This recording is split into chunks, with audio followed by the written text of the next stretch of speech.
मो ना प्रदीप्त महांती मो चेयरमैन एसएनएम ग्रुप। सर आज जो कार्यक्रम होता है तो मूल लक्ष्य कौन होइछ सर? वर्ल्ड ट्रेड सेंटर होची जार मूल लक्ष्य होची एक्सपोर्ट को प्रमोट करवा विभिन्न क्षेत्र रे से एग्रीकल्चर रे हो सर्विसेस रो इंडस्ट्री हो विदेश को रप्तानी करिया एफडीआई को आनिबा तेणु एटा होची वर्ल्ड ट्रेड सेंटर रो लक्ष्य। आज वर्ल्ड ट्रेड सेंटर रो फाउंडेशन रे भुवनेश्वर रे तेणु आज एटा पालन करा जाउची जोटारे लक्ष्य रखा है ओडिशा रे जो माने अछंती एंटरप्रेन्योर आ जो प्रोडक्ट सब अछि ताको केमिति विभिन्न जगह को एक्सपोर्ट करिवा पय गोटे डिस्कशन तला फंक्शन होउची। सर ए जो विगत दिन भीतर अमेरिका राष्ट्रपति डोनाल्ड ट्रम्प जो टैरिफ लगै छै से प्रभाव केते पड़िबो भारत में अर्थनीति पर? टैरिफ रो किछिटा प्रभाव तो रहिबो इनिशियल स्टेज रे देखंतु वर्तमान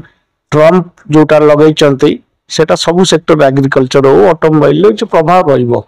मु भाउची ट्रम्प बोधे हुए हठात मे बी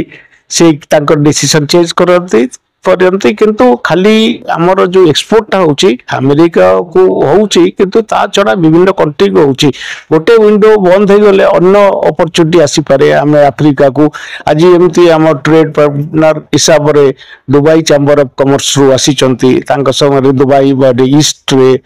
एशिया रे एवं अन्य जगह रे हमें ट्रेड को डेवलपमेंट करिया चेष्टा करिया तेणु ये नुहे जे आम इकोनोमी जोटा रोबस्ट इकोनोमी अच्छी जोटा कि ग्रो होची आज बोधे वर्ल्ड रे बहुत ये 6.3 to 6.7 कहउचंती सेटा सबुटो अमेरिका रे बोधे 1.5 to 2% ग्रोथ अछि तेणु सेटा किछि एमिति बेसी प्रभाव निश्चय सब किछि जते टैरिफ एक्सपोर्ट रे किछिटा प्रभाव रहिबो किंतु किछिटा सेक्टर जेते हमें मरीन प्रोडक्ट सेल करे अधिका जोटा एक्सपोर्ट हुए अमेरिका को टेक्सटाइल हुए कारण किछिटा जगह रे प्रभाव तो निश्चय रहिबो किंतु हुए तो सेटा अमेरिका रो भी दरकार सेटा बदली जाई पारे। माइनिंग क्षेत्र से माइनिंग क्षेत्र में बेसी किछि प्रभाव रहिबोनी हमें अमेरिका सहित माइनिंग कोनसी संबंध नहीं हमें तो चाइना सहित डील करछु तेणु से क्षेत्र में बेसी किछि संभावना नहीं।